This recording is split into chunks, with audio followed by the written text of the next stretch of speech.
Jill tried the keto diet and gained weight. Is it all a scam?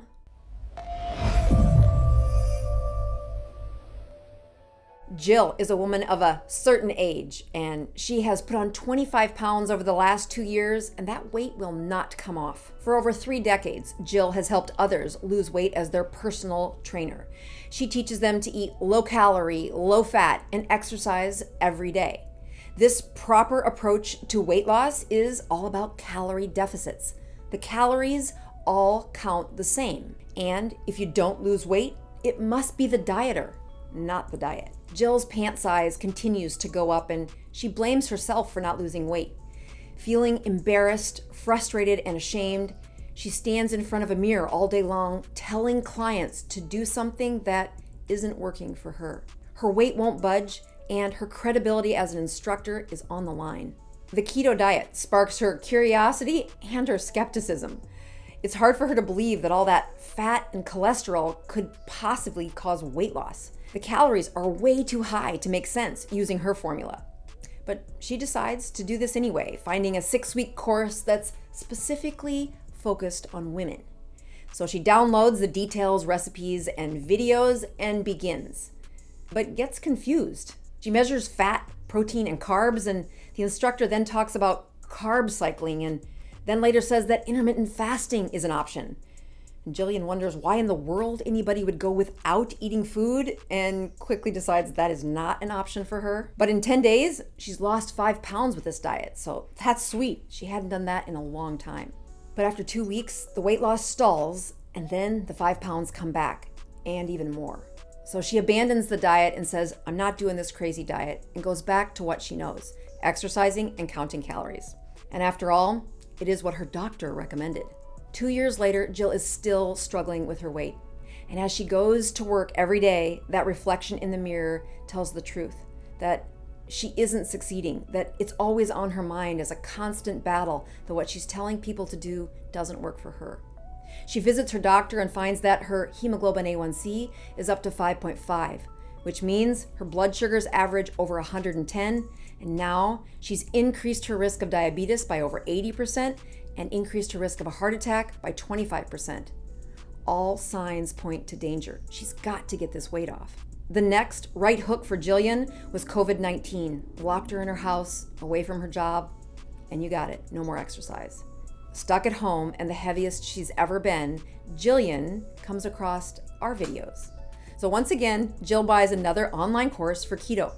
But this time, she's impressed with the science and the strict guidelines that the first step is to only count total carbohydrates and keep them less than 20 per day. No counting calories, no counting fat, just total carbohydrates. Just like the first time she tried keto, the weight came off. This time, the weight continued to decline for several weeks until it didn't. Yes, Jill had another stall after about 3 months on this strict ketogenic diet. But this time, instead of carb cycling, she turned to the keto continuum. The keto continuum nudges folks along a series of steps if they're not at their desired outcome. Jill had gone from the beginner stage up to baseline metabolisms. And now the keto continuum was asking her to stress her metabolism by using those last 4 steps on the keto continuum. Yes, in Jill's case, the keto continuum suggested intermittent fasting if she wanted further weight loss. Although this sounded impossible to Jill at first, she followed the steps, and true to the lessons, she found success rather easily. She made it 36 hours without food, and this was an impossible thought before keto. Several more fasts, or metabolic stresses, and she pushed her metabolism back into shape. At the 6-month mark, using the keto continuum, she had lost all the weight she desired. So what was the scam? What was the difference between the first plan and the keto continuum? The first plan, otherwise known as Dirty Keto, is not actual ketosis. Dirty Keto or lazy keto, it's actually a thing, and it does work for people for a short time. Dirty Keto works because it does lower the insulin, and many hit ketosis as they begin the diet. However, Jill is like a lot of people and has insulin resistance and has had it for years. Her transition into menopause further pushed her into a deeper chemistry mismatch, and that will keep her from losing weight and slow her metabolism.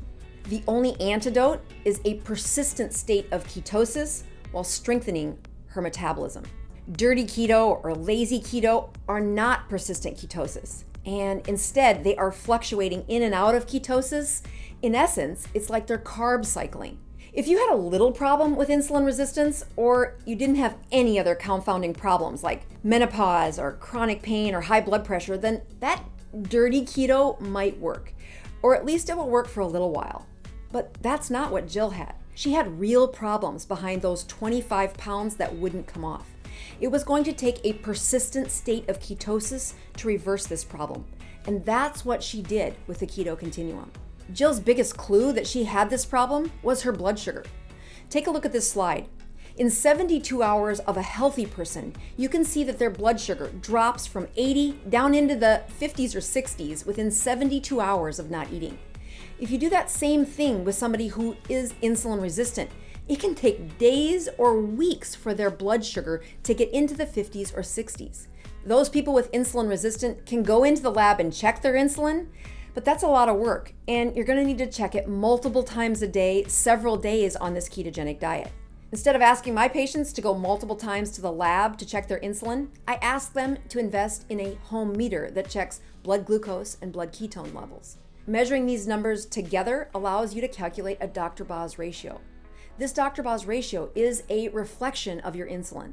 Jillian wanted weight loss, so I recommend to her that Dr. Boz ratio stays less than 80. And if she can do that, she will lose the weight. And she did. Jillian is looking and feeling better than she has in 10 years. She now shares her keto journey with her clients, and then also boasts that her arthritis is better, her thyroid is better, she sleeps better, her energy is much more dependable, and she's able to maintain that weight she wants without the low energy or frustration. Follow Jill's steps.